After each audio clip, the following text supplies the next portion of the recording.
Assalamualaikum warahmatullahi wabarakatuh. Kali ini kita akan membahas mengenai studi kasus penegakan hukum hak cipta di dunia maya dikaitkan dengan perdagangan elektronik. Pada pertengahan tahun 1990-an, Jaksa Agung Minnesota mengeluarkan deklarasi peringatan semua pengguna dan penyedia internet bahwa informasi yang dapat diakses di Minnesota akan menjadi yurisdiksinya. Jaksa Agung telah menyatakan, orang yang berada di luar Minnesota yang mengirimkan informasi melalui internet mengetahui bahwa informasi akan disebarluaskan di Minnesota tunduk pada yurisdiksi pengadilan Minnesota atas pelanggaran hukum pidana dan perdata pada wilayah tersebut. Hal ini diikuti oleh kasus State of Minnesota versus Granite Gate Resort Incorporation, di mana perusahaan yang berbasis di Nevada, Granite Gate Resort tersebut diduga telah terlibat dalam praktik perdagangan yang menipu, iklan palsu, dan penipuan konsumen dengan memasang iklan internet untuk game online yang menunjukkan bahwa game online itu sah. Pengadilan Minnesota menyatakan bahwa iklan semacam itu tidak pasif dan merupakan undangan bagi penduduk Minnesota untuk menggunakan layanan permainan. Dalam hal ini pemohon melalui iklan internet mereka telah menunjukkan niat yang jelas untuk meminta bisnis dari pasar yang mencakup Minnesota dan sebagai hasilnya memiliki banyak kontak dengan penduduk Minnesota, termasuk setidaknya satu permohonan yang berhasil. Dalam perkembangan penegakan hukum hak cipta perdagangan elektronik di Australia dan Amerika Serikat, terdapat satu prinsip penting yaitu yang dikenal dengan pilihan forum atau choice of forum. Dalam hal ini, suatu pihak yang secara teratur menggunakan yurisdiksi pengadilan yang kompeten, maka memiliki hak agar perkara para pihak didengar dan diputuskan di pengadilan pada wilayah itu. Di sisi lain, tergugat asing dapat menolak pelaksanaan yurisdiksi asing atas dirinya selama ada alasan yang tepat dapat disampaikan bahwa forum pengadilan yang terjadi adalah tidak tepat.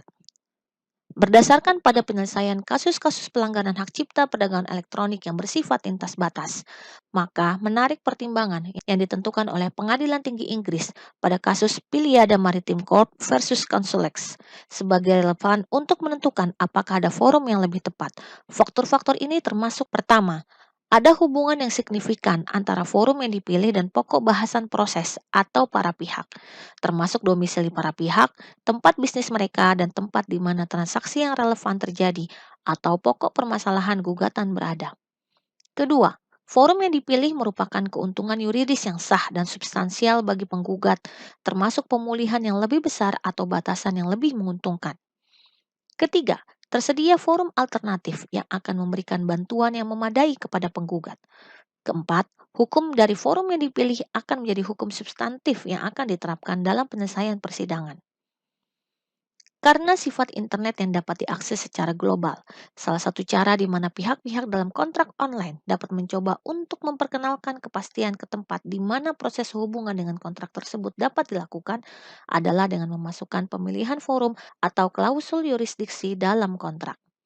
Meskipun klausul yurisdiksi terkadang hanya berlaku untuk masalah tertentu terkait kontrak, klausul yurisdiksi dengan kata-kata yang luas dapat berlaku untuk semua proses sehubungan dengan kontrak, baik yang timbul dalam kontrak, prestasi, atau undang-undang.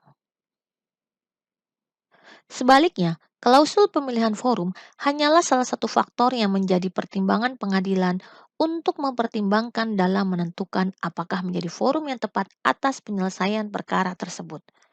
Secara khusus di Amerika Serikat, jika suatu kasus pelanggaran hak cipta tidak dapat menghadirkan fisik pelanggarnya atau domisili para pihak atau persetujuan, maka proses hukumnya tidak dapat dilanjutkan kecuali pelanggar memiliki kontak minimum tertentu sehingga pengadilan di Amerika Serikat dapat menyatakan kewenangannya. Dalam kasus-kasus yang melibatkan internet, pengadilan negara bagian Amerika Serikat dalam keadaan tertentu menjalankan yurisdiksi pribadi atas pelanggar non-residen, atas dasar bahwa mereka dengan sengaja memanfaatkan hak istimewa dan keuntungan negara tersebut, di mana kontak antara para pelanggar dan pihak-pihak terkait yurisdiksi terdiri dari 1. Mengirim pesan email ke penduduk yurisdiksi itu. 2. Mengoperasikan situs web yang dapat diakses di yurisdiksi itu, baik itu sendiri ataupun melalui agen.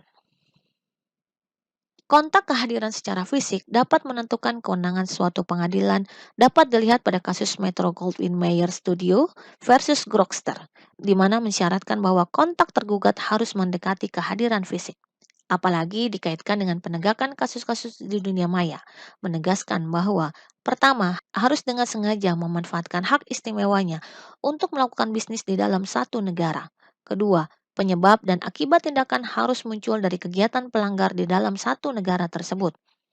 Ketiga, pelaksanaan yurisdiksi atas tergugat harus adil dan masuk akal. Salah satu kasus menarik adalah kasus yang terjadi di Australia, yaitu mengenai pembentukan kontrak elektronik pada kasus antara Smith dan Thomas pada tahun 2007 yang lalu. Di mana pada kasus tersebut, Thomas telah menjual pesawat Perang Dunia Kedua tahun 1806 untuk dijual di eBay. Pada akhirnya, kasus tersebut dimenangkan oleh Smith dengan membuktikan bahwa telah terjadi kontrak elektronik di antara para pihak melalui situs eBay. Kasus lainnya menarik dalam Zippo Manufacturing versus Zippo.com. Pengadilan menyatakan bahwa temuan yurisdiksi bergantung pada sifat situs web dan berusaha untuk menggunakan sliding scale test. Melalui tes ini dapat memutuskan apakah suatu negara forum memiliki yurisdiksi dengan melihat situs web yang sepenuhnya interaktif, menjangkau dan menyentuh wilayah yang dimaksud. Pada kasus Zippo Manufacturing versus Zippo.com, bahwa Zippo.com mengoperasikan sebuah situs web dari California yang berisi layanan berita internet komersial. Diduga oleh Zippo Manufacturing, pembuat pemantik api Zippo, bahwa penggunaan kata Zippo sebagai nama domain di situs web tersebut merupakan tindakan pelanggaran merek dagang. Pengadilan mencatat bahwa situs Zippo.com bukan sekedar situs periklanan pasif.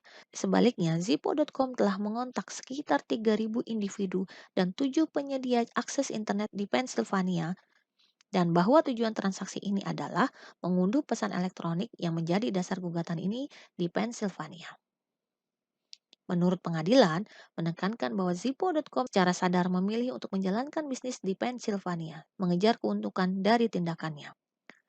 Dalam kasus Metro Goldwyn Mayer Studios versus Grokster, di mana pengadilan California, yurisdiksi yang diasumsikan dalam kasus yang berkaitan dengan pelanggaran hak cipta. Salah satu terdakwa dalam kasus tersebut mendistribusikan melalui website sebuah produk software yang dikenal dengan Kazaa Media Desktop yang digunakan untuk berbagi hiburan digital seperti musik dan film. Pengadilan memutuskan bahwa yurisdiksi didirikan atas dasar bahwa perangkat lunak memiliki dampak atau efek di California, sebagai California adalah ibu kota film dunia dan perangkat lunaknya telah ditargetkan di California. Sekian dan terima kasih.